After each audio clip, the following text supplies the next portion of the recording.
tengo menos tiempo de lo que pensaba porque me tengo que hacer otra cosa, ¿no? Esto es así como una vía muy acelerada. Antes de perder el avión. Y la verdad que me costó mucho armarla, porque me costó mucho seleccionar cuáles eran aquellos casos que me parecían que podían ser interesantes. Lo que es interesante para mí, pues no solo para ustedes, además. O sea, por lo cual tenía que tratar de ver cuál podría ser aquellos que me parece que tienen una vuelta de rosquita más. Esa es la idea. Porque en definitiva, siempre la complejidad nos permite ir analizando hasta dónde las normas terminan realmente dando respuesta o no. Y ahí empieza la creatividad, hasta dónde también uno tiene que empezar a pensar respuestas que sean adecuadas a las personas cuando el código a lo mejor no pudo prever ciertas situaciones fácticas, porque el código no puede prever todo. Y lo mejor que tiene el código son los artículos 1, 2 y 3, que es la mirada de derechos humanos. La pregunta es, ¿todos miramos igual cuando miramos los derechos humanos? Y ahí es también una iniciativa o una, digamos, desafío que tenemos para poder pensar el derecho de las familias en plural. Dicho esto, traigo un caso que ustedes saben, una de mis hermanas por adopción es Mariela González de Bissell. Ella es jueza de familia en Esquel, del juzgado número 1. Y hoy generaba la mañana, cuando me desperté, tuve un debate en un WhatsApp. Dije, bueno, ¿qué miércoles pasó acá? Y Mariela sacó una sentencia bastante polémica, por lo cual lo traigo acá. Esto implicó que hoy a la mañana, actualizando el PowerPoint, ¿no? Muy bien. Por eso le puse un horno moderno, que debe salir carísimo ahora, en el cual es claramente un fallo salido del horno, porque acaba de salir, por lo cual es un fallo que pocos digamos, conocen. Creo que esa también es la idea de que también los cursos sean aquellas cosas más novedosas.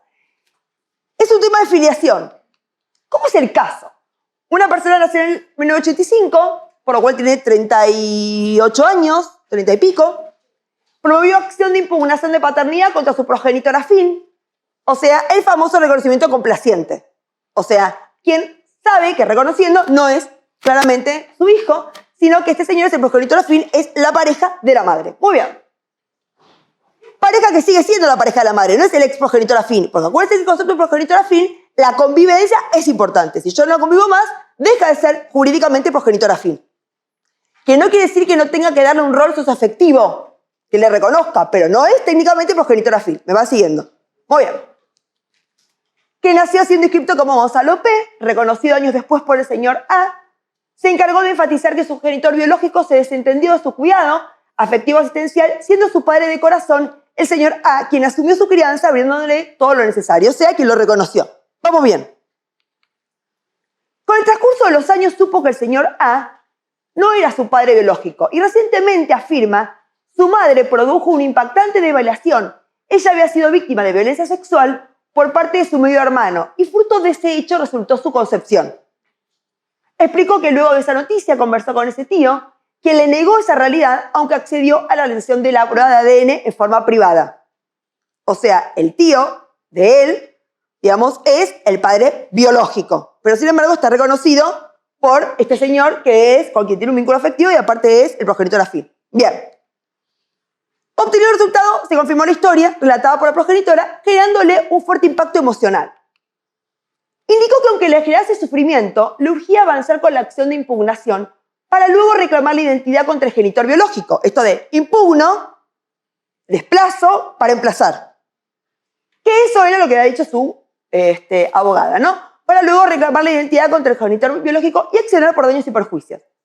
Señaló que debido a la excelente relación mantenida con su padre de corazón, el vínculo afectivo y la posición de estado de hijo, resulta su deseo de mantener el apellido tal, haciendo reserva de adicionar el apellido materno.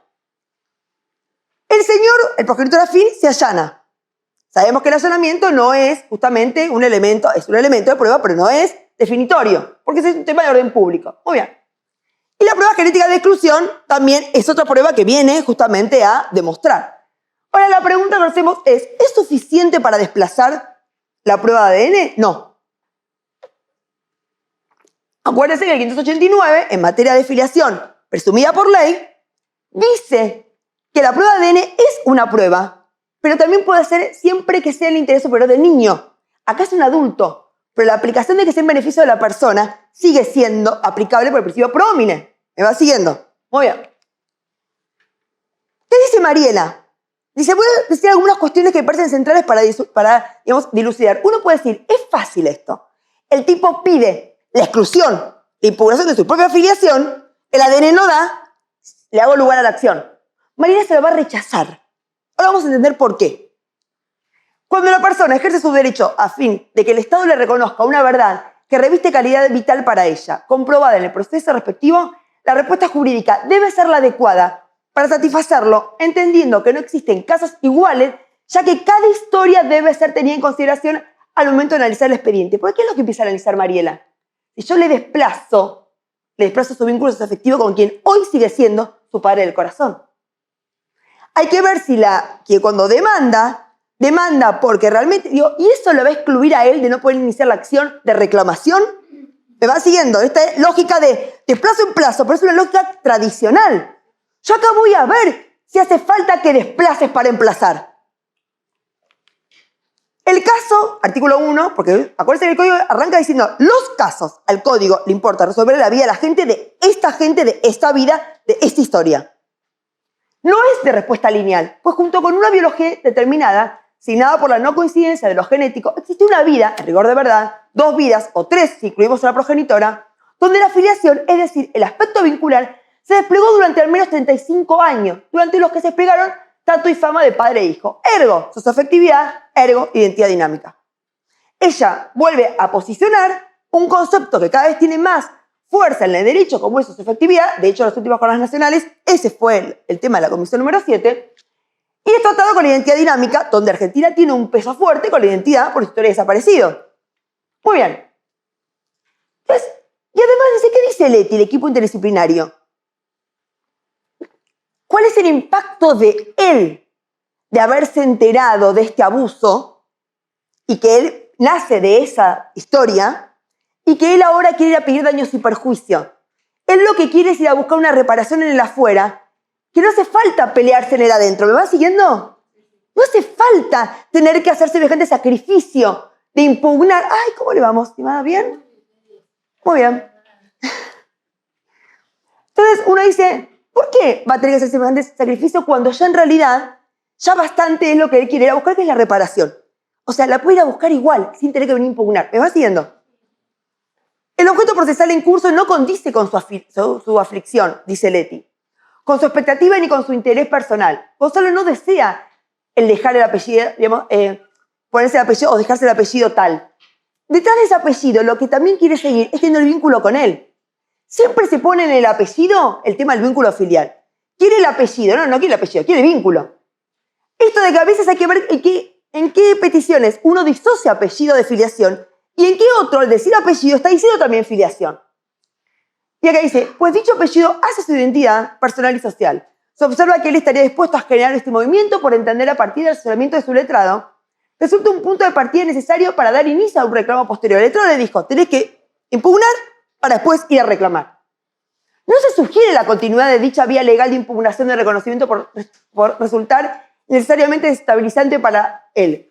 Atento a la posibilidad de otras figuras legales que representen el interés del sujeto en auto. Incluso se entiende que una peritación respecto de Gonzalo en el contexto de un objeto procesal que no corresponde con su expectativa, dice, encima ponerlo en un proceso filial. Es esto de hacer informes, de tener que hacer pruebas. ¿Para qué? Si en realidad lo que él quiere buscar es otra cosa que ya hoy lo podría tener directamente. Leti sigue diciendo, se identifica que Gonzalo detenta un posicionamiento claro en relación a cuál es el lugar que quiere asumir ante el acceso a su verdad biológica, y ello implica la decisión de salir de ese silenciamiento, convertirse en portavoz de la violencia intrafamiliar pasada y buscar una acción reparatoria para sí y subsidiariamente para su madre, a partir de no seguir negando ni ocultando lo sucedido. Es eso lo que él en realidad está buscando. Entonces dice, y entonces Mariela dice, bueno, cabe preguntarnos a esta altura, ¿responde la realidad de los hechos y requerimientos del señor tal el desplazamiento de la filiación, entendiendo que quedará despojado de todos los derechos que acompañan el vínculo paterno-filial y modificará de su estado de familia? Si el objetivo es la búsqueda reparatoria derivada del emplazamiento con el genitor biológico, ¿por qué no inició de manera simultánea el reclamo de filiación con quien se sabe que comparte lazo genético? En su escrito de inicio, el señor tal sostuvo que le urgía avanzar con la acción de impugnación para luego reclamar la identidad contra el progenitor biológico. Es eso lo que él en realidad quiere. Entonces dice, en este proceso se dio la siguiente particularidad. Se planteó el desplazamiento filial en la pretensión y se produjo el allanamiento total e incondicionado del reconociente. Existió una prueba biológica que confirmó la inexistencia del lazo genético. La pregunta que se impone es, ¿todo ello es suficiente para admitir la pretensión? ¿Cómo juega el orden público que impregna el derecho de familia en la porción que corresponde al derecho a la identidad de las personas. Y acá es un tema para desentrañar. Porque una cosa es que ella lo advierta como jueza y se lo haga saber en el proceso y que él mismo acompañe el cambio. Y otra cosa es que ella sea la que le impone el rechazo e impugnación de esta acción. ¿Me siguen? Porque si no estás haciendo un tutelarismo injustificado, estás pasando por encima de la identidad de la propia persona, porque es un caso donde él pide su propia impugnación. No son terceros, es él. Y yo creo que ahí Mariela corre un problema, que es hasta dónde vos nos estás poniendo en papá o en mamá de este tipo. Yo sé lo que a vos te viene mejor, porque en realidad a vos te conviene mantenerlo a él e ir. Y en realidad, si él está asesorado y él dice, impugno para desplazar, bueno, en algún punto es lo que él, con 30 y pico de años, distinto se lo hubiera iniciado un adolescente a lo mejor. Y ahí habrá que ver si el abogado del niño está realmente defendiendo los derechos de la persona, o ni hablar de si hubiera 6 años o 7 años. Ahí es distinto. Pero acá me parece que es el problema que tiene esta sentencia. Esta magistrada decide formular un stop en la postura abogada por asistencia letrada. Y tomando las riendas de la interpretación jurídica, tomar las riendas también a veces es violar la identidad de la persona, o la autonomía, mejor dicho, de la persona, con expresa mención que ninguna arbitrariedad puede ser achacada a partir de que vengo fundamentando la postura que asumiré, sostengo que la acción no puede ser admitida en el sentido en que fue planteada. Con fundamento en la regla básica del principio de no dañar a los demás, consagrada al artículo 19 de la Constitución, que cimienta nuestro y todos los ordenamientos jurídicos, sumado al rol específico reconocido a jueces y jueces de familia, además de interpretación sistémica del UNI2, debe darse a cada uno de los planteos brindando una solución real a lo justiciable. Conducen a admitir solo parcialmente lo solicitado por Gonzalo. ¿Y qué va a decidir? Admitir la acción solo en el sentido de declarar que Gonzalo, nacido en fecha tanto, etc., no tiene lazo genético con el señor, es decir, no es hijo biológico. 2. Mantener el emplazamiento filial existente entre Gonzalo y ese señor con todos los efectos jurídicos y sin perjuicio de que la realidad genética no es coincidente y sin que ello inhabilite posibles acciones con relación al genitor en tanto son padre e hijo socioafectivo. Costas por su orden. Polémico. Si él me hubiera dicho en el proceso que su abogada o su abogado no le había dado esta mirada más amplia o más contemporánea, y por eso ahora que la jueza se lo está haciendo ver, le parece que eso es lo que él quiere, yo compro.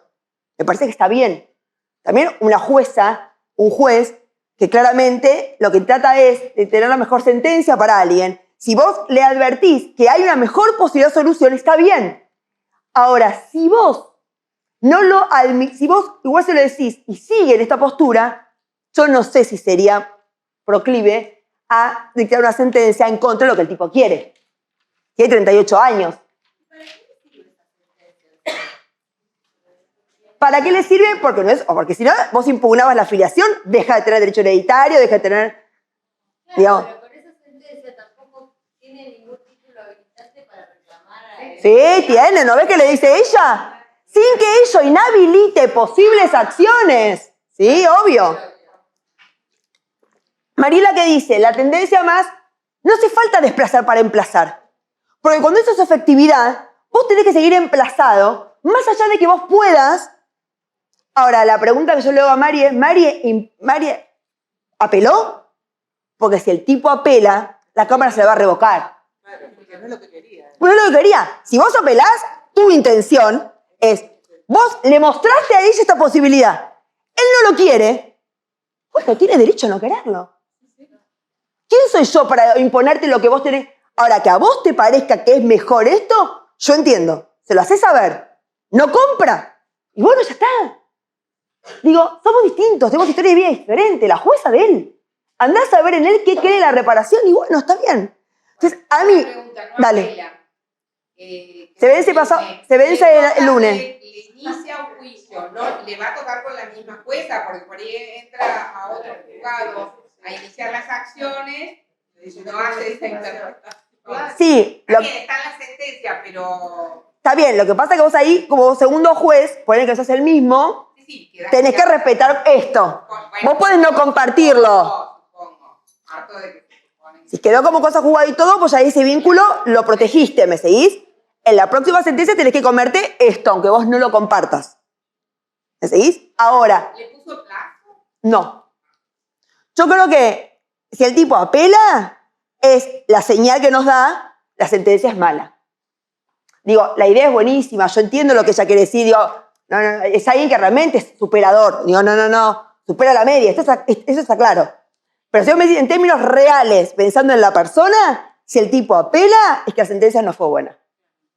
Si el tipo no apela y queda firme, está bien. Porque quiere decir que en definitiva ella logró desentrañar lo que el tipo en definitiva no pudo decir, o el abogado no sabía, porque a ver, los abogados hoy, si no estás especializado, estas diferencias no las sabés, seamos realistas.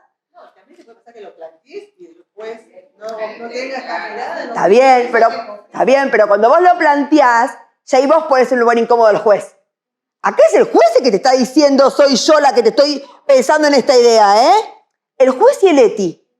Digo, porque el ETI también, el equipo técnico, también le está diciendo, desde un tema más psicológico, no es bueno desplazarle porque tienen 35 años de vínculo afectivo.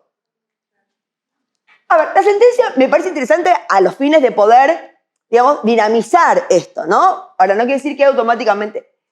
Cuando volvía, hoy al mediodía,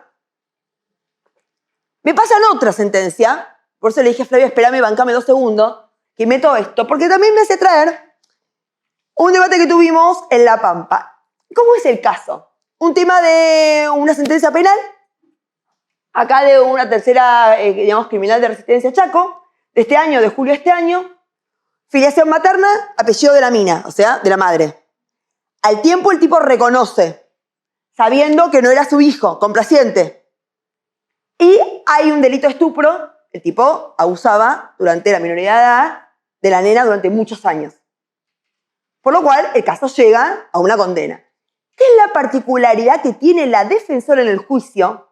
Dice a viva voz, y está todo transcripto en la sentencia, que quiere que se le quite, se le suprime el apellido del tipo este, que además no es el padre porque hay un reconocimiento complaciente, aunque no se hizo acción de filiación, por eso salta en el juicio, sin haber sentencia de filiación, pero se salta en el juicio, y que pide que vuelva con su apellido de origen, que es el apellido que tenía al principio de la madre. ¿Me siguen?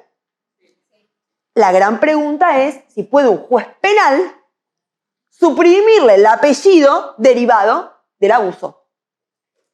Porque jurídicamente hablando, digamos, la acción de cambio, digamos, de supresión o modificación o cambio de nombre es por justas causas en el ámbito civil. Y acá, cuando recibe el oficio del registro civil de Chaco, pidiéndole que le cambie el apellido y que le haga una nueva partida con su apellido original o con el primero, la del registro civil dice, de ninguna manera, porque lo hace un juez incompetente. Yo le digo, Fanny de mi corazón, mi vida y mi amor, ¿leíste la sentencia? La sentencia te dice, yo sé que no soy competente, yo sé que es justo motivo, pero no la voy a revictimizar.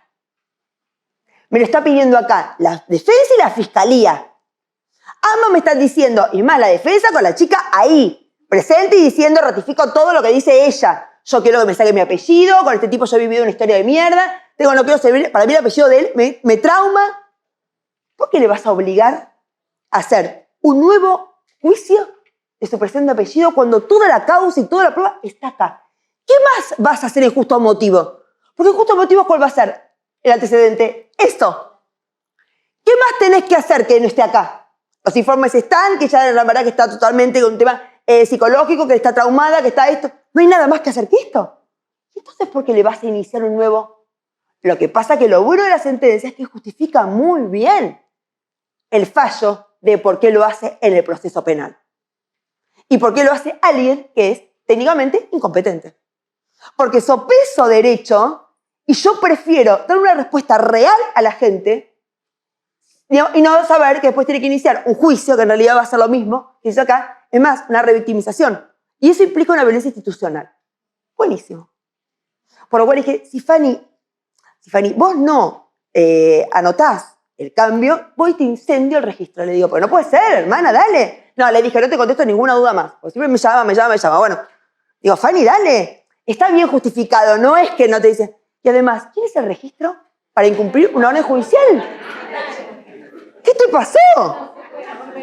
Digo, dale, hermana, ¿viste? Entonces digo, bueno,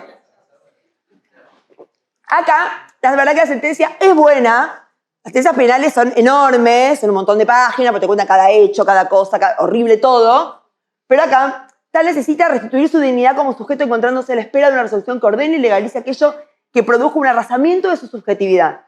Todo lo cual implica una carga negativa como un estigma y una cicatriz que perseguirá a ella toda su vida si es que no me pronuncio a favor de su petición, operando su identidad sobre ella como un símbolo de pertenencia a una persona como objeto. Lo cual no debe hacerse porque somos personas sujetos de derechos humanos y siendo que el nombre nos otorga una identidad y nos da dignidad, es que decido no afectar más a ella con la utilización del apellido tal, para así poder identificarse en su círculo social y su vida cotidiana, libre del nombre que le recuerdan circunstancias en su vida de la cual fue víctima, para así que no reedite los hechos traumáticos vividos. Es estupro, además. Era muy chica. Resulta de este modo justificados los motivos esgrimidos para la procedencia de lo peticionado, no siendo antojadizos, caprichosos o arbitrarios. Habla del concepto de justos motivos, pero lo van a analizar ella en el ámbito penal.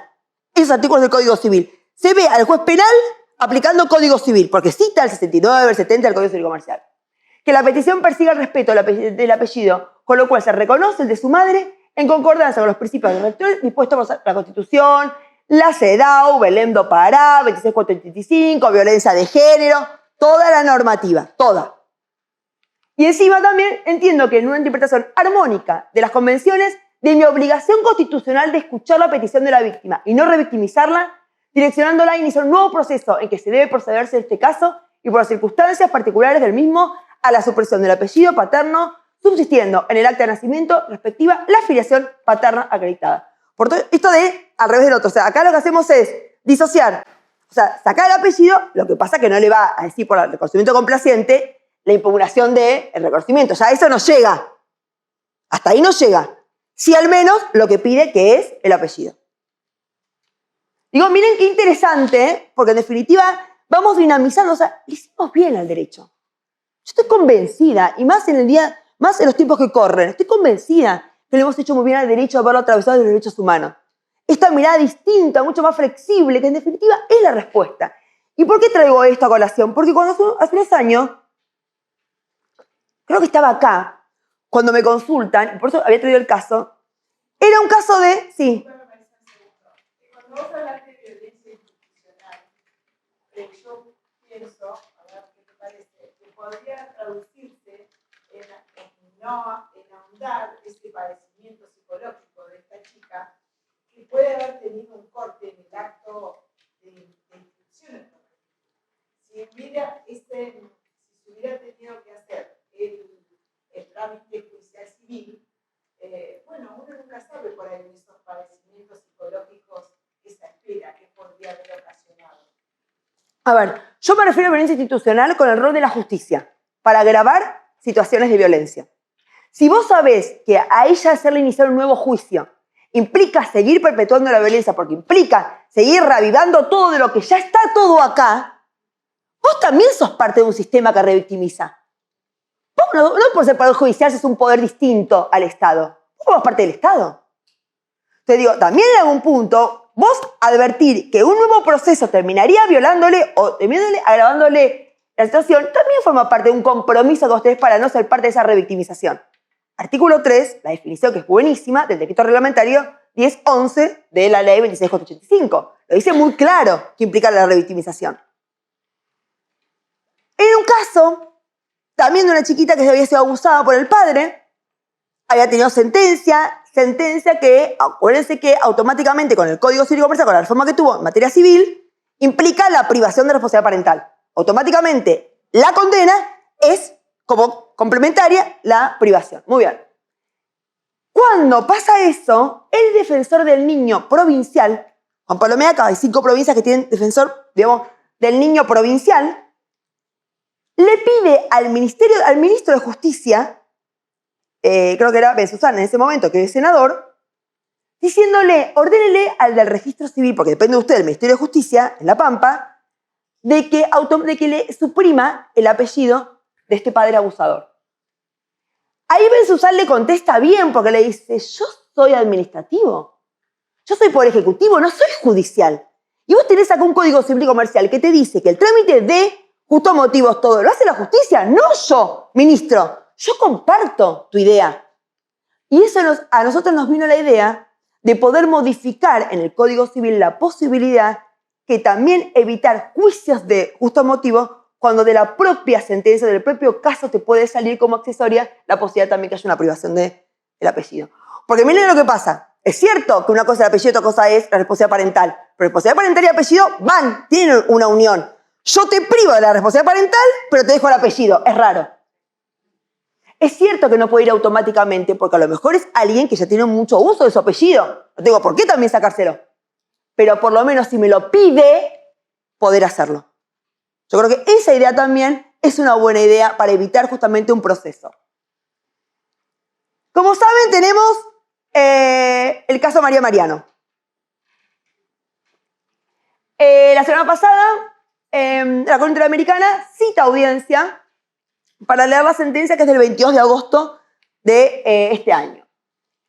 Yo fui perito de parte en María Mariano, conozco el caso, por lo cual también hablo de una visión sesgada, digamos. Defendí y fui parte, digamos, de la estrategia de quienes fueron a demandar al Estado argentino.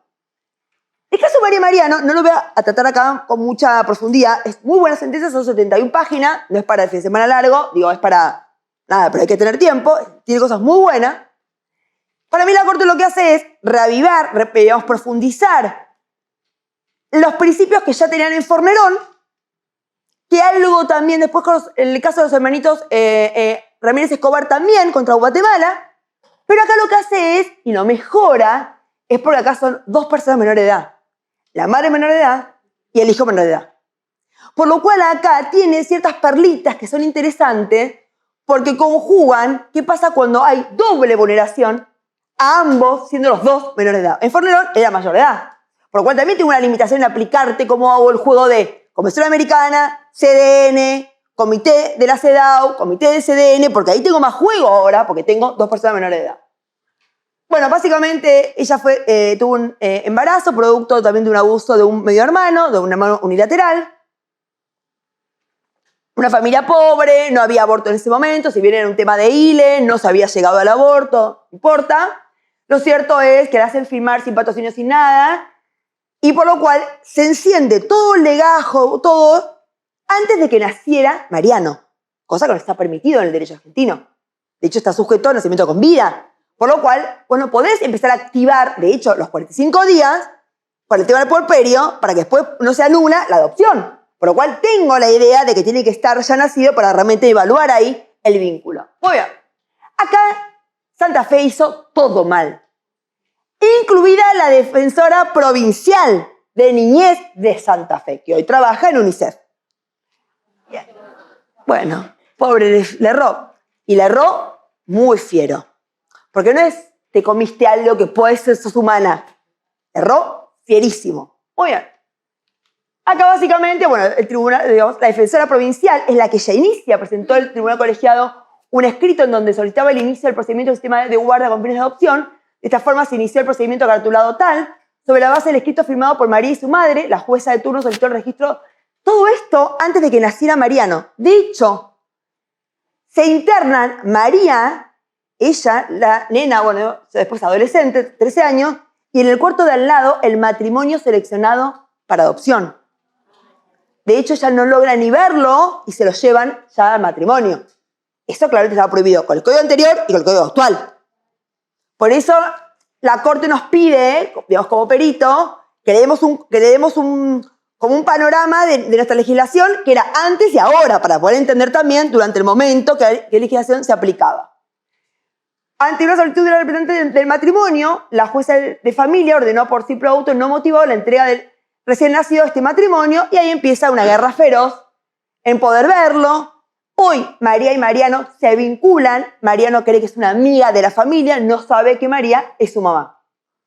Ellos piden la restitución y la Corte está bien, porque la Corte lo que dice es, distinto a Fornerón, que le dice no a la restitución, sobre padres adolescentes, claro, nunca la Corte se había expedido sobre padres adolescentes.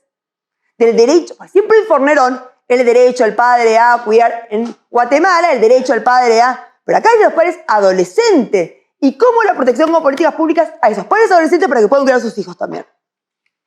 Y después tiene el derecho a la identidad, o sea, el caso Hellman, reafirmado ahora para personas menores de edad, y lo que a mí me parece muy interesante, que es, bueno, esta Corte ha sostenido que en vista de la importancia de los intereses en cuestión, los procedimientos administrativos y judiciales que conciernen la protección de los derechos humanos de niños y adolescentes, particularmente aquellos procesos judiciales relacionados con la adopción, la guardia y la custodia, que se encuentran en su primera infancia, deben ser manejados con una diligencia y celeridad excepcional por parte de las autoridades. Ergo, cuando yo estoy haciendo ahora códigos procesales, los procesos hacen los tiempos, por lo cual ahí también se juegan estos principios. Por eso esto tiene que ver no si me gusta o no me gusta a la hora de regular un código procesal. Tengo un piso mínimo alto en términos convencionales que también tengo que respetar. La falta de diligencia. Bueno, acá lo que me gusta es, yo como perita, lo que le di es el tinte o toda la matriz que tiene que ver con la cuestión CDN, CEDAW. Porque es una niña menor de edad. Y tiene que ver con cuestiones con la maternidad. Pareciera que aquella mujer que tiene un hijo automáticamente es buena madre, es un estereotipo, pero aquella chica adolescente que tiene un hijo no va a poder ser madre. Es un estereotipo también. Ambos son estereotipos. Y eso es lo que te hace jugar en contra de poder terminar siendo una discriminación.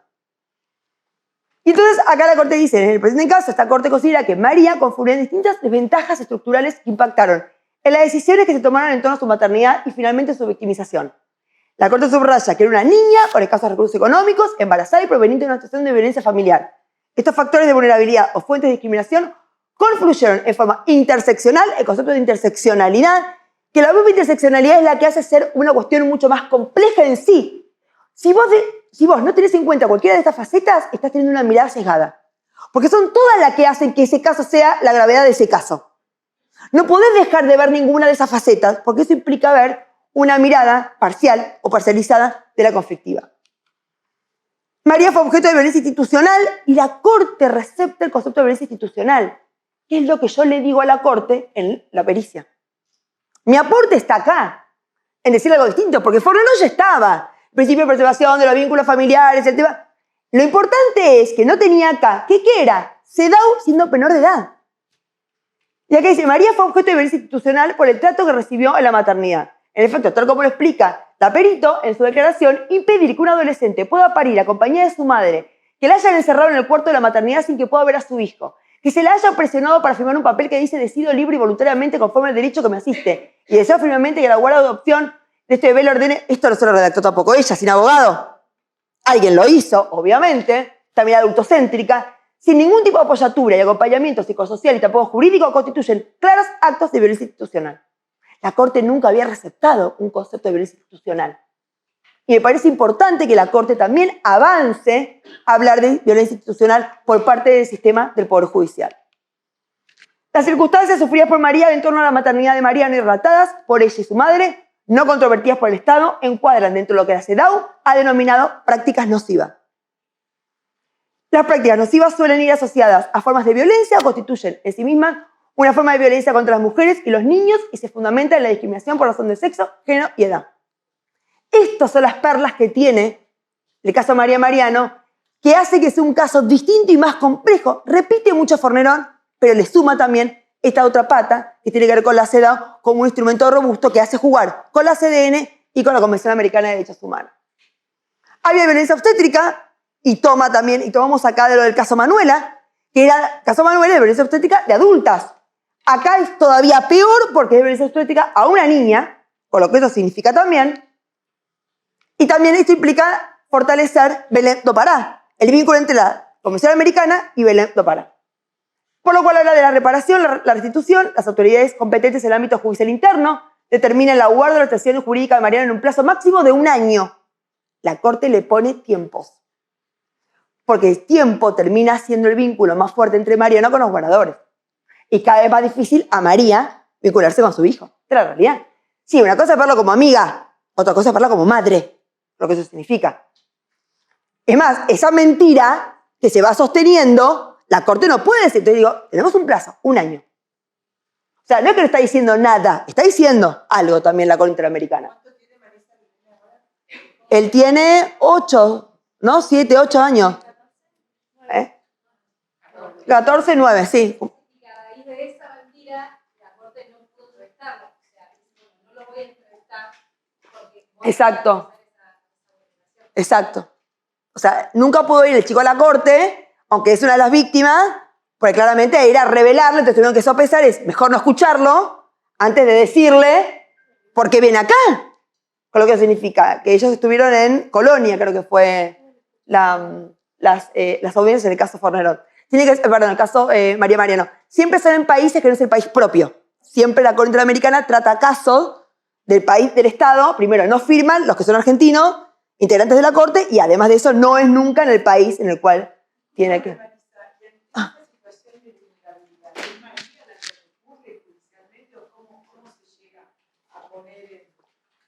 A ver, es muy largo el periplo que hace.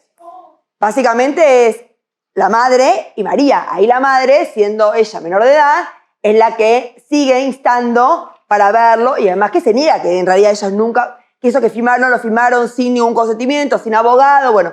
Y ahí empieza a oponerse. Pero ya habían avanzado en paralelo la guarda al matrimonio seleccionado, que además no es seleccionado, mandaron un solo legajo.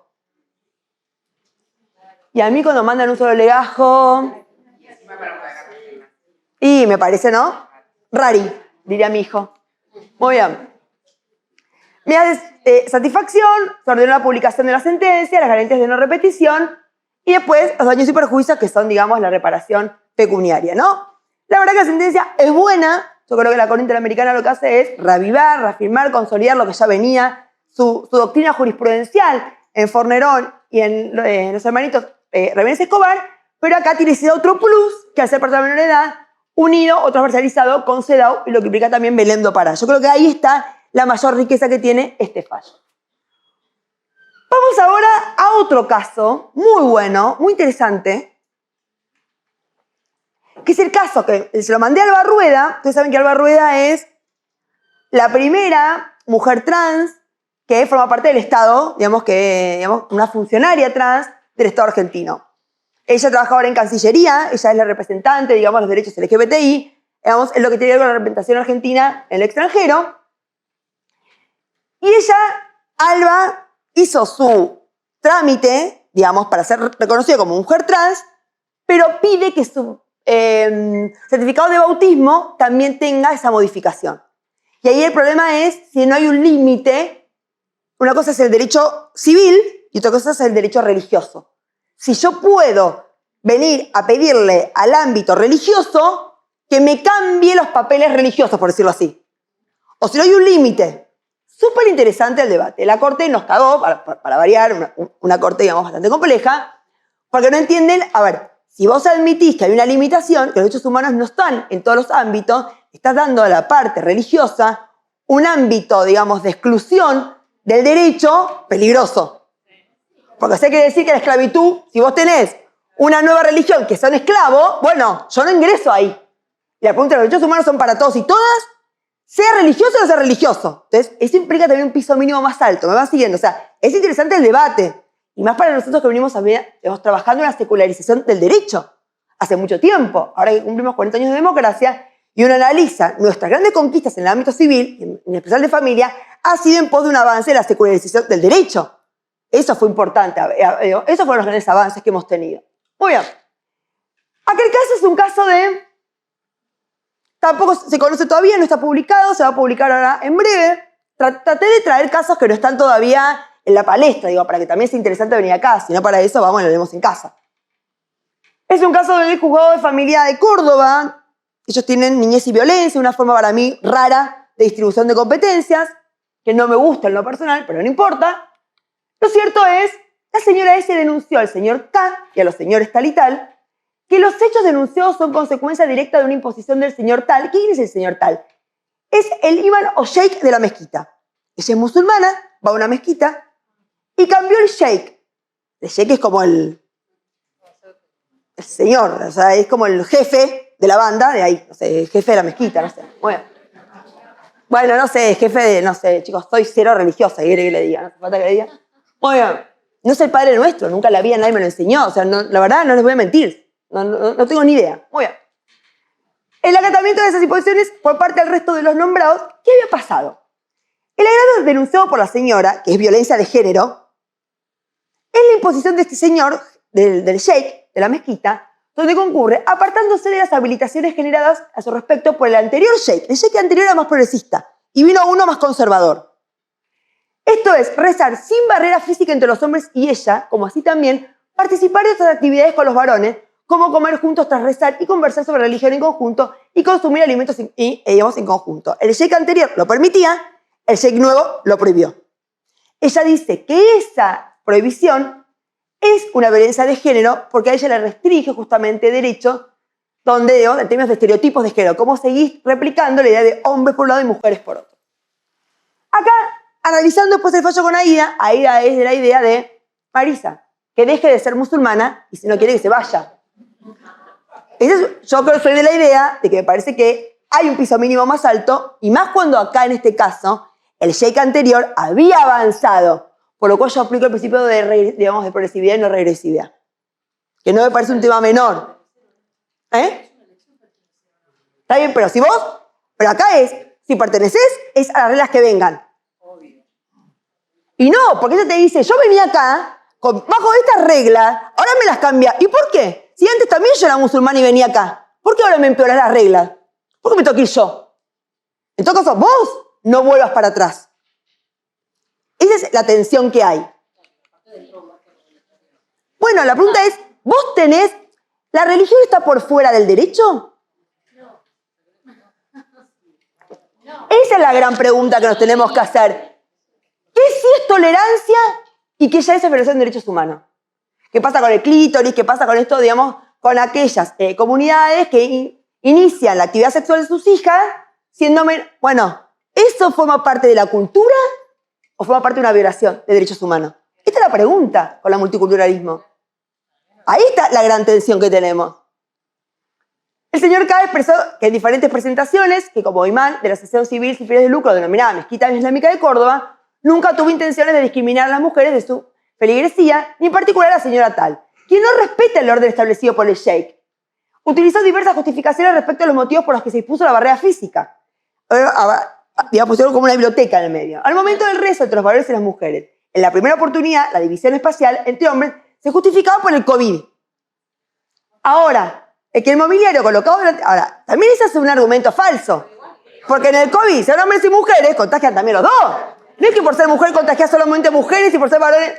Rari también el argumento. Bueno, dicen, ellos que puedan interrumpir su rezo y explicó que el espacio que se les había reservado no era incómodo ni las degradaba, que él buscaba la paz y la concordia entre hombres y mujeres. En otra oportunidad justificó esa separación, invocando costumbres milenarias que siguen una tradición de 15 siglos, siendo que la separación entre hombres y mujeres se adoptó a partir de la vida del profeta, etc. Lo que pasa es que esto implica, vos durante un tiempo con el sheik anterior, esto cambió. O sea, también, y eso era parte de, también dentro del ámbito religioso también de esa comunidad. Invoca el derecho a la libertad religiosa, etc., ¿no? Muy bien.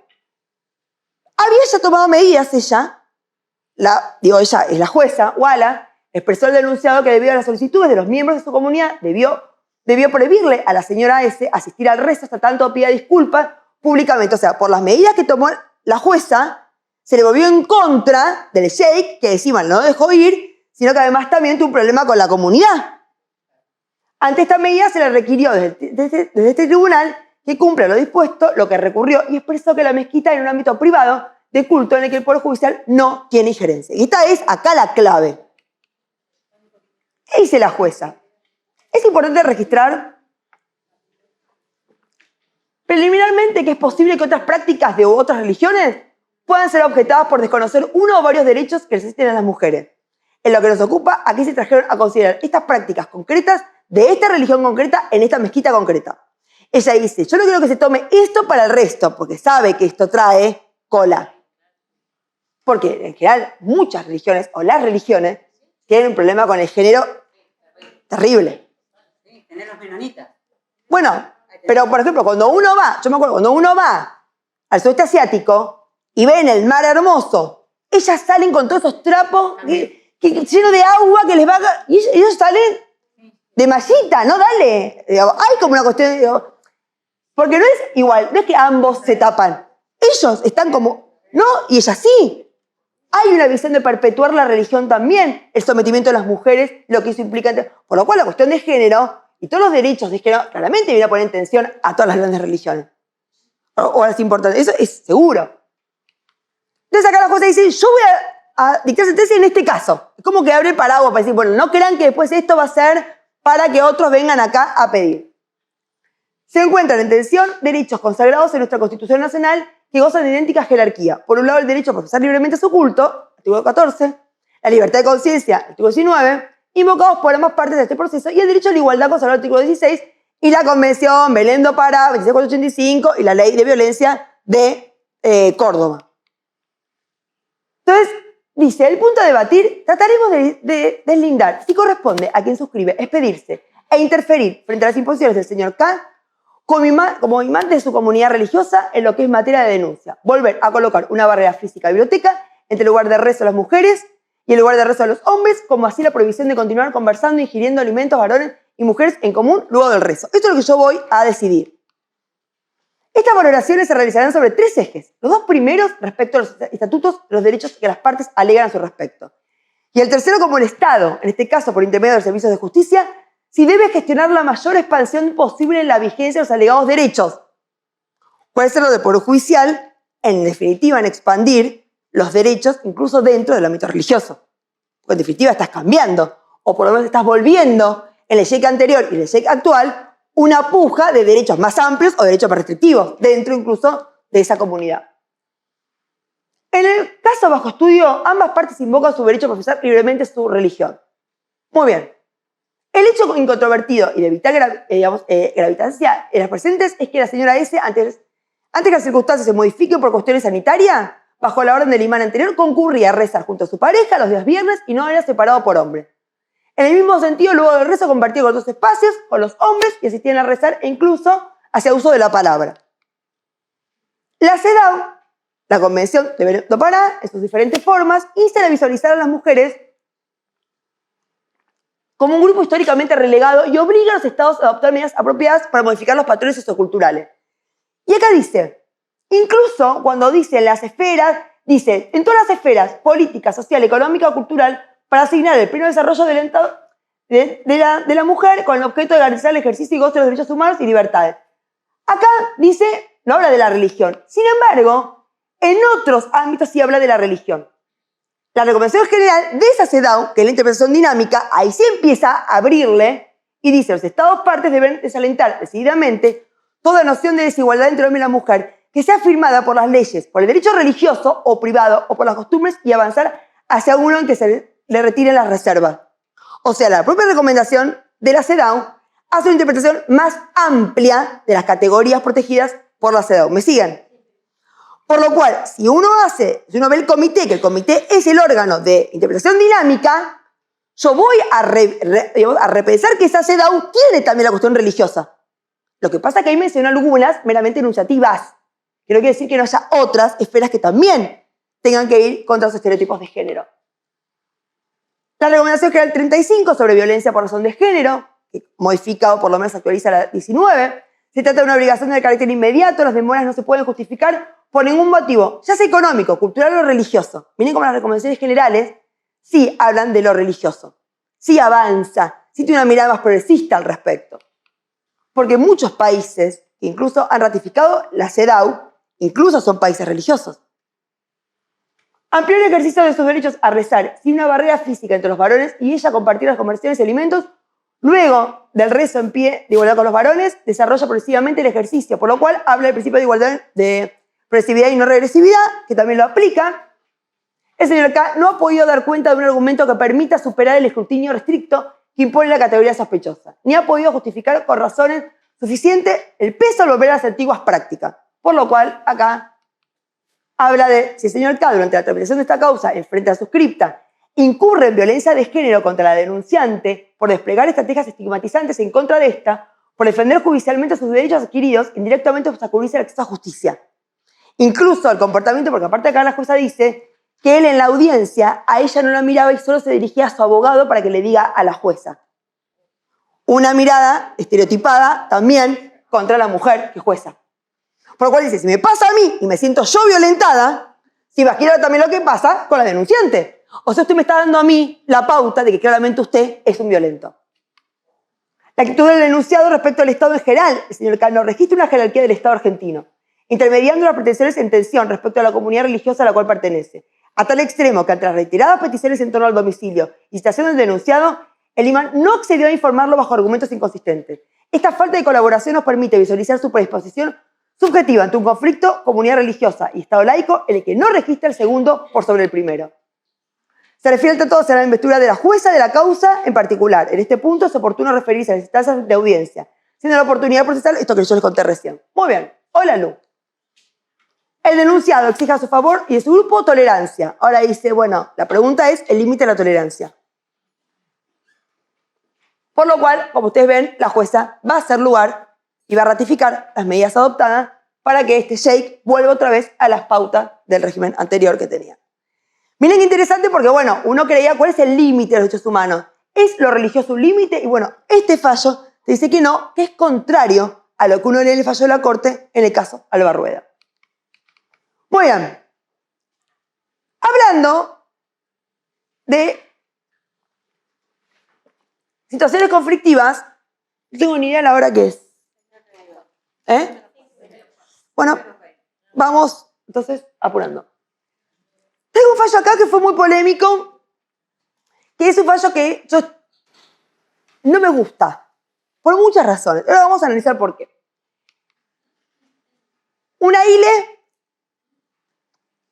en realidad, en semana 34, esta fue semana 34, había otra de semana 32, no importa, que el bebé vive. Claro, entonces acá la jueza dice, hay un vacío legislativo porque no se regula los casos de vida cuando hay una ILE. No, hermana. ¿Cómo vos vas a regular en caso de IBE o ILE a alguien que viva? Vos no puedes regular sobre algo que está mal. A ver, es como que yo diga, no regulo el derecho a conocer los orígenes de los chicos inscriptos como Pepe dijo ajeno. Que no puedo regular eso porque es un delito. Que no quiere decir que el caso específico después vos se lo reconozca. Pero al principio yo no puedo tener un artículo que diga, en los casos de inscripción como Pepe de un hijo ajeno, hace tal cosa, porque estoy reconociendo un delito. ¿Me van siguiendo? Por lo cual no puedo regularte qué pasa en los casos de ILE o IBE que se hace tarde y terminan haciendo un niño o niña. ¿Está claro eso? Muy bien. Por lo cual no hay un vacío legislativo. Uno lo puede regular sobre la base de algo que no debería pasar nunca. Ahora, ¿qué pasa si pasa? Que es otra cosa. Muy bien, lo que pasa acá. Acá lo que dice es, la señora M mantuvo diversas entrevistas en varias instancias previas al nacimiento de la niña, en las que se brindó asesoramiento, asistió a espacios de salud salud mental, etc. Y por lo cual está en la negativa de que no lo quiere, no lo quiere, no lo quiere. Muy bien. Por lo cual son casos que van a adopción. Que es cierto que en estos casos no puedes aplicar el Código Civil tal cual como está para que vuelva a ratificar los 45 días. Porque eso sí sería una revictimización. ¿Me va siguiendo? Os tenés que volver a readaptar tu legislación o la interpretación a tono con la mirada, con esta cuestión extraña o irregular. No puedes aplicar exactamente lo mismo porque así estarías revictimizando. Muy bien. Ahora, la pregunta que hay acá, esto sí lo que me parece más interesante, bueno, la decisión de M, la plataforma fáctica actual plantea un escenario que claramente no engasta, o sea, no encaja en el supuesto previsto en el 607, por cuanto no estamos frente a una decisión libre, informada, formulada por la progenitora. Porque si no, está en un caso de la ley 27610 de alguien que quiso interrumpir el embarazo y que por no ser muy tarde, es más un adelanto de parto que una interrupción del embarazo. Muy bien. Ahora, la pregunta es que uno dice, bueno, ¿cómo trato esto? ¿Va a adopción? Sí, va a adopción. Pero dice, ante el vacío de normativa, no es vacío de normativa. Por acá la pregunta es que primero debería haberse hecho la jueza es, ¿cómo llegamos hasta acá? Esto no debería pasar, porque esto es una violencia obstétrica. El negarle a alguien y hacerlo diluir, digamos, que pase el tiempo para que en definitiva tenga que, ya no es la atención feto-mujer, es la atención niña-mujer. Vos mismo estás por esa negativa, poniéndolo en un lugar mucho más complejo. Deviene necesario e imperioso diferenciar la manifestación de la voluntad formulada por la señora de practicarse una ILE, los términos del artículo 4, de esta manifestación que se exige acá, que es a los fines de la adopción. Pero ¿cuál es el problema? Ya nació. Pero al final la obligan. Quieras o no, la terminan obligando a que se... Bueno, ahora, nació. ¿Cómo hago el juego del pasaje a la adopción? A eso voy. ¿Qué le aplico del pasaje a la adopción? No me encaja ninguno de los tres supuestos. Y no, porque técnicamente no tengo todo esto, porque supuestamente la ILE o la IBE no deberían hacer nadie. Por eso no tengo la regulación sobre eso. Esta plataforma fáctica no se condice con la situación de las niñas sin filiación. Obviamente, no me encaja ninguno. Muy bien. Entonces, ¿qué hace acá la jueza? Voy más adelante. Dice, el registro civil no la tiene que inscribir como habiendo nacido de esta niña o de esta persona. ¿Por qué? Porque como no debería haber nacido, entonces nace. Bueno, no debería haber nacido, porque se debería haber hecho la IBE, no se hizo, nació. Bueno, pero ella no quería. Tiene el registro civil. ¿Por qué tiene tanta injerencia? A ver, no es el registro civil. Acá es la jueza le ordena el registro civil y encima la reta ordena de que no se inscriba el vínculo filial Bueno, es una falla de... con esta mujer. Hay un problema estructural. Porque vos le estás violando el derecho a la identidad de este chico. Claro. Y porque Argentina no reguló nunca la cosumiesus X, que es la figura de nacer bajo X. Los chicos, ustedes saben que en Francia tiene bajo X, para evitar los abortos te permiten que sean chicos que directamente vayan a adopción y nacen bajo X. Nunca le decís quién es la madre. Pero tenés que ir a debatirlo al Congreso de la Nación y ganar una postura como esa que Argentina hoy no lo podría ni permitir. Porque tenemos todo un trabajo con el derecho a conocer los orígenes muy fuerte. Claro. Porque además, si al día de mañana tenemos los impedimentos matrimoniales en la adopción, ¿cómo hago si no tengo filiación? Porque además cada vez hay más chicos en internet y todo, de grupos de personas que no han nacido durante la época de la dictadura militar ni nada, pero que buscan sus orígenes. La gente quiere saber de dónde nació. Y tiene derecho. Y el Estado conoce esa información porque está la información. ¿Quién sos vos para prohibírsela? La jueza cree que hace algo progresista y hace una cagada. Totalmente. Sí, ya sé. Pero para mí está mal. Está mal porque hace la madre, derecho a la madre, porque no quiere ser madre, porque no quiere ser madre.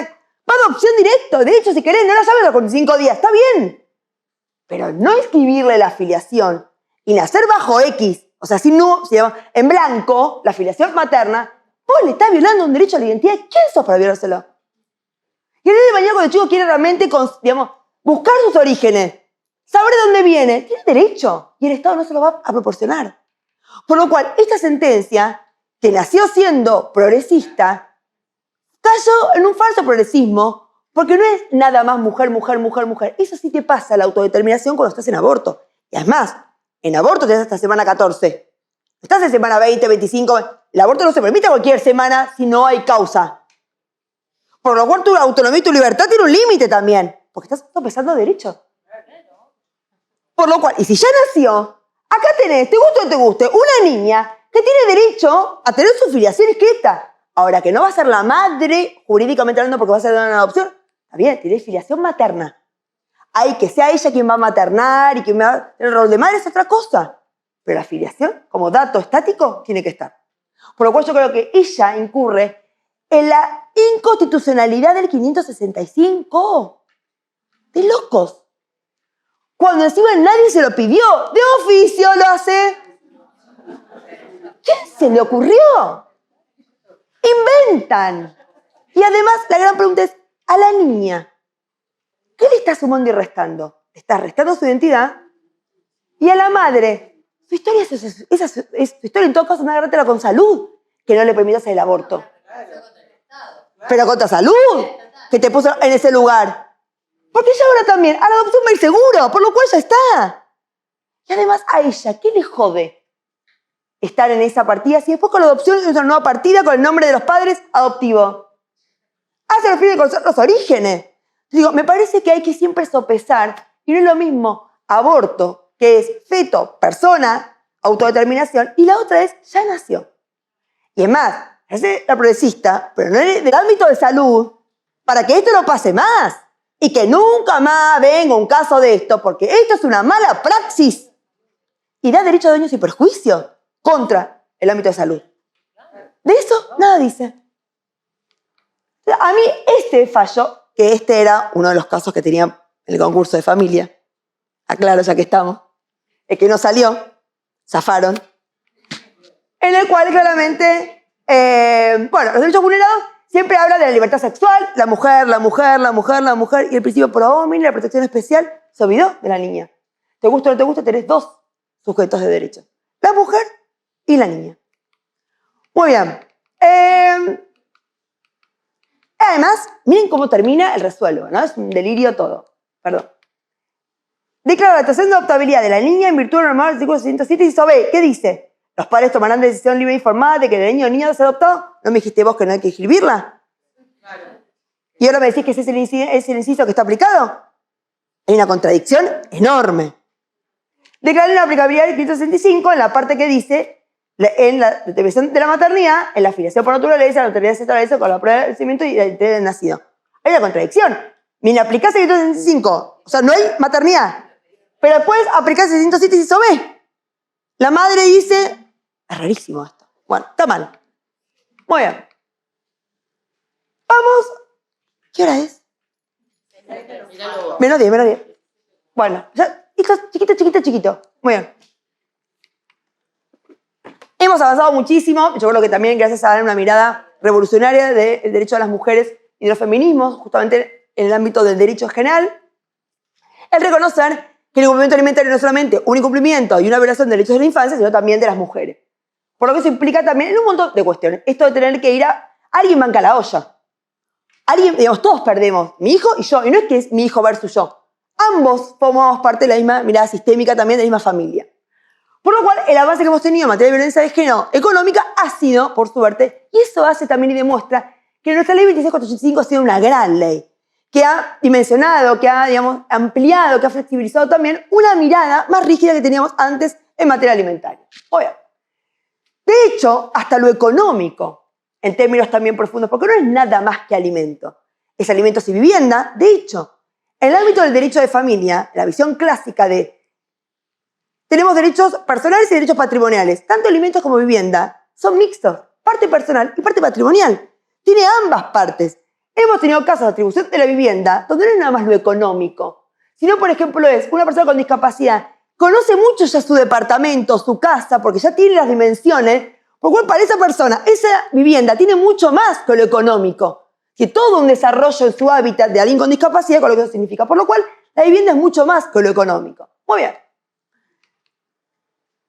Bueno, no les voy a contar que la brecha de género es real. No hace falta que les diga, ¿no? Porque si queremos ahora decimos que la Tierra es plana y decimos boludeces. Muy bien. Supone, digo, a ver, hemos tenido un piso mínimo alto para dejar de decir boludeces, ¿no? Muy bien. Obviamente la brecha de género existe, es un tema objetivo. Los datos objetivos dan que las mujeres dedicamos mucho más a las políticas de cuidado. De hecho, ahora ustedes saben que Argentina presentó un pedido para la inversión consultiva para digamos que por primera vez la Corte Interamericana se expira sobre si el cuidado, el derecho al cuidado, al ser cuidado y al autocuidado está dentro de la Convención Americana de Derechos Humanos y en qué artículos, que hay plazo hasta el 9 de noviembre para presentar amicus o para presentar escritos o hacer aportes, pero también tenemos el tema de que lo económico es qué cantidad de veces las mujeres terminan siendo propietarias de bienes. La gran mayoría de los casos, después de cesar la unión convivencial, tenemos problemas con los bienes.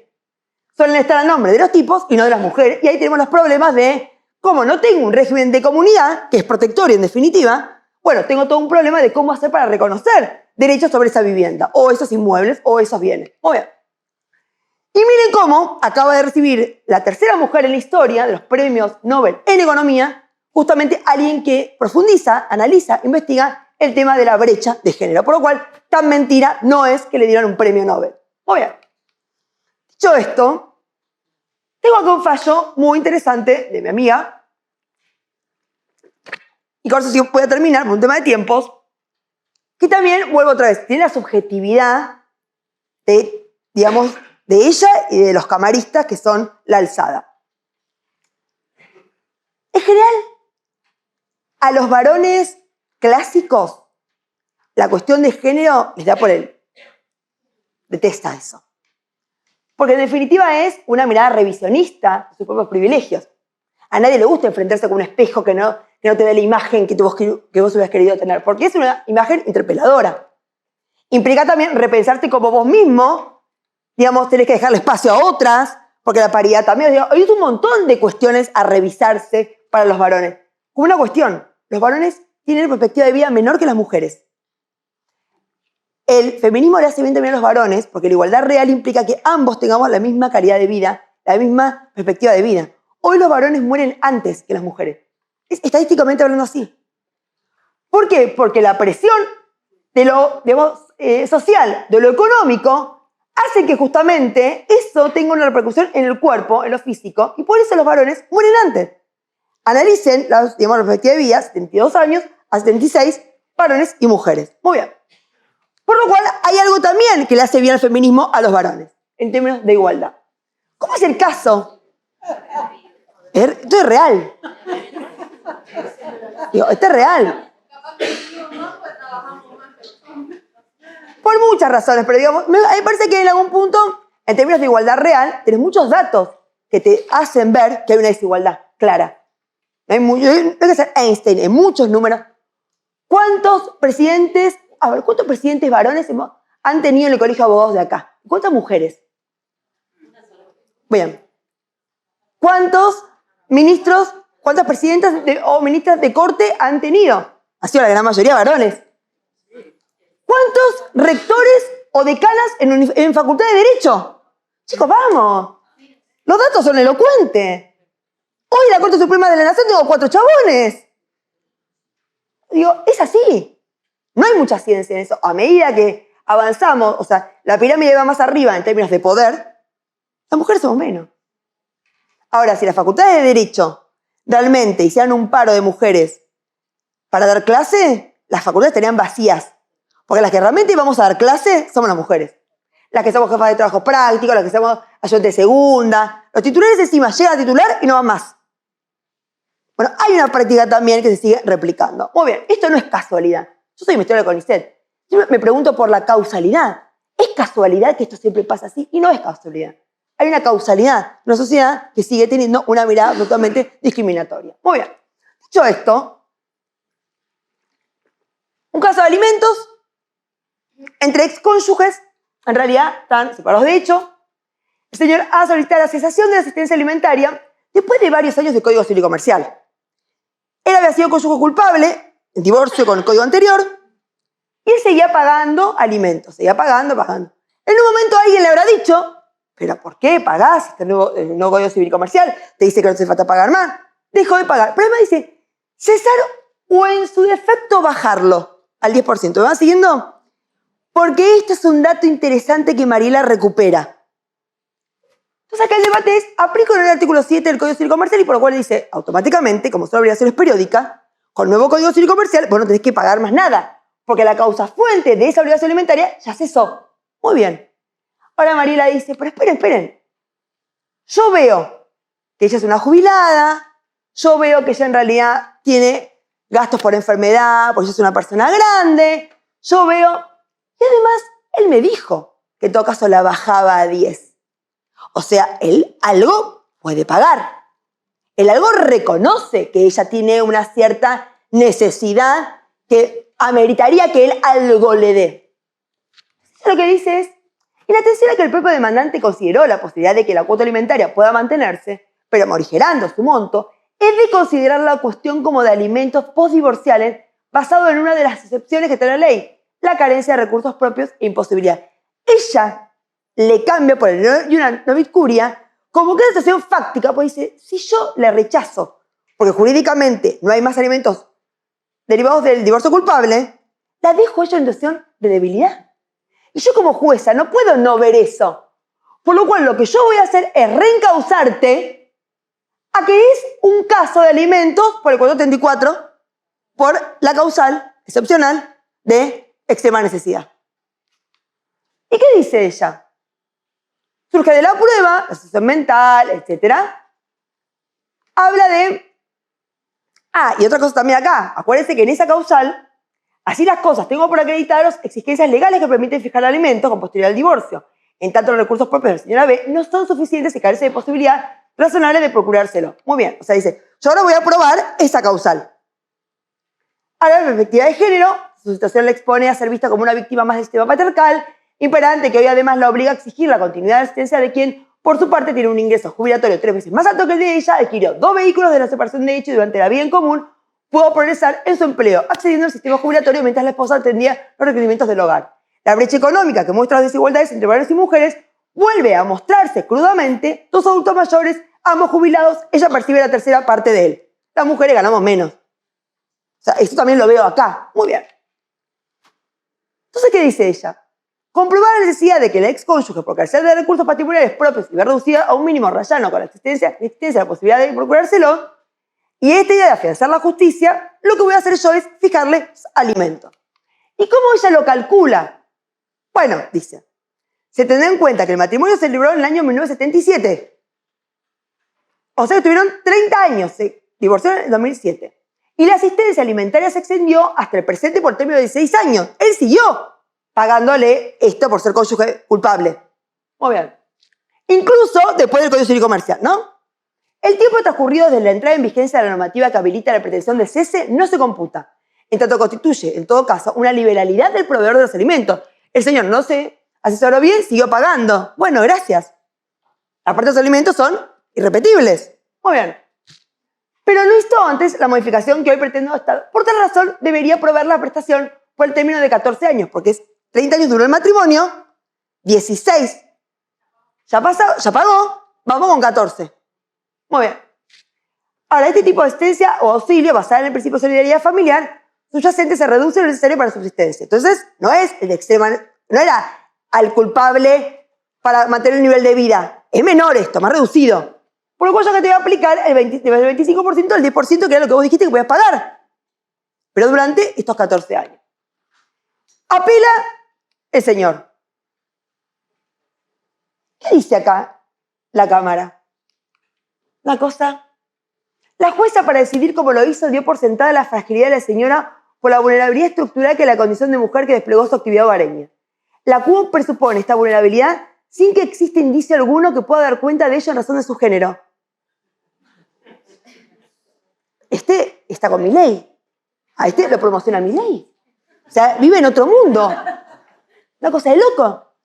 Que además hay una mirada perversa, porque estos camaristas se la tienen jurada en cada sentencia que ella pone la palabra género, los tipos van y la cagan. Entonces, la pregunta es, si tengo un superior tribunal de justicia que tiene un observatorio de género y que justamente analiza eso, me parece que es el lugar ahí para también llamar la atención a los camaristas. Lo que pasa es que el sistema nunca se reta a sí mismo. Ese es el problema también, una mirada endogámica. Entonces, en definitiva, crees observatorios para observar, pero no puedes nunca decir nada porque tenés que cuidarte la forma. Es un problema eso, porque nada cambia. ¿Qué dice acá? Bueno, dice, la magistrada posicionó a la demanda de una actuación de inferioridad por la sola descripción del género femenino. O sea, inferioridad, haciendo referencia a que ella solo goza de una remuneración como ama de casa cuando hubo testigos que dijeron que B continúa con su trabajo de costurera. Aparte un trabajo que es claramente feminizado. Y aparte ganado modo con 50. O sea, tampoco se acreditó en auto la carencia de recursos, su imposibilidad de procurárselo, bueno, etc. Muy bien. Dice, la prestación alimentaria es un instituto obligacional, su contenido se configura día a día, por lo cual aplicó el código. No se puede establecer una prestación absoluta de debilidad en atención al género, pues ese es un estereotipo inadmisible. Qué locos esto, volver a leer estos argumentos que son argumentos, o sea, no aplicó, no, ni CEDAW, ni 26485, realmente no tiene ni dimensión. Y esto es una responsabilidad internacional. Pero cuando vos ratificás una convención como la CEDAW, y vos formás parte del Estado, el judicial forma parte del Estado. Vos hoy estás pudiendo llevar a tu propio país a una responsabilidad internacional por haber incumplido una convención. Entonces vos decís, bueno, si es así, rechazo. No le fijo alimentos ni nada. Porque si mismo, si uno dice, realmente cesó, el género no es un tema para tener en cuenta, por lo cual rechazo. Se limita drásticamente la posibilidad de fijar, dice, la norma refiere a toda enfermedad grave. Se confundió la causal. No era la de enfermedad grave, era la de extrema necesidad. Son dos cosas distintas. Dice, su enfermedad no es anterior al matrimonio, es posterior. al divorcio si nadie te pidió esta causal? O sea, nada más incluso burdo en la argumentación. Además de machirulo, burdo. Caso en concreto, las enfermedades adquiridas por el tiempo por la demandada no fueron anteriores al divorcio. Si nadie te pidió esta causal. Ella la reconvierte por la extrema necesidad, no por el cónyuge enfermo. Por lo cual, resuelve, en virtud de todo ello, decís, por la señora, teniendo en cuenta, además la situación de la alimentada y su núcleo familiar en que deberá limitarse a esto, pero hace 5 años un 10%. O sea, si vos querés que por la causal del cónyuge enfermo decís que no está enfermo, porque en realidad la enfermedad fue posterior al divorcio, por lo cual eso hace la causal. Porque para que sea de causal de cónyuge enfermo, tenés que estar enfermo durante el matrimonio, o una parte. Decís que no tenés ese cumplimiento. Explícame por qué le estás fijando 5 años. No sabemos. Es el 10% de lo que él había dicho que podría llegar.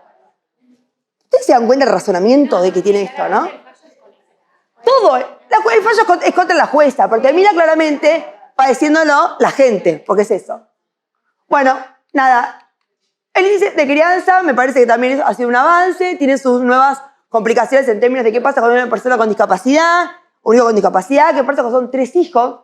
Acá hubo un fallo hace poco, donde el juez lo que hace es, como está la columna, digamos, dividida de costo de bienes y servicios, de costo de cuidado, dice, si tienen 3 hijos, el costo de cuidado es el mismo, pero los bienes y servicios no. ¿Me siguen? Entonces, el número que hacen es ponerle un solo de política de cuidado, como si cuidara a uno sería igual que cuidar a 3. Y ahí también hay algo para repensar. No es lo mismo. No es lo mismo. Te digo, pero bueno, estamos haciendo cosas raras, pero lo cierto es que hoy ayudo con un piso mínimo alto, por lo menos para los alimentos provisorios. Tener un piso de donde agarrarme, tener algo justamente, y más en épocas de grandes inflaciones como la que tenemos hoy. Así que me parece que esto ha sido un avance. Ahí este es de hoy. Termino con esto. Este es de hoy. Este es un caso, o que hoy salió, no sé si en el Dial o en uno de esos, alguno de estos. Es un caso de la Cámara de Necochea, que acá lo que me importa es que recupera del índice de crianza un porcentaje, a la hora de hacer la cuenta, nunca en los alimentos, en la fijación de alimentos, se tuvo en cuenta las políticas de cuidado.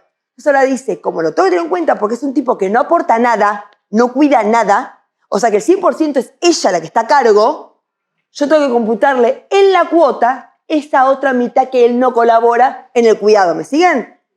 Y por lo cual, ¿cuánto sale ese cuidado? Voy al índice de crianza en la parte de cuidados. Entonces, para que los alimentos empiece también a reconocer cuando son personas que no colaboran nada, cuando no comparten, reconocer el 50% en la cuota alimentaria de esa mitad de lo que él no colabora. ¿Y de dónde lo saco? De la columna de allá, cuando habla de política de cuidado, según la edad que tiene. Maravilloso.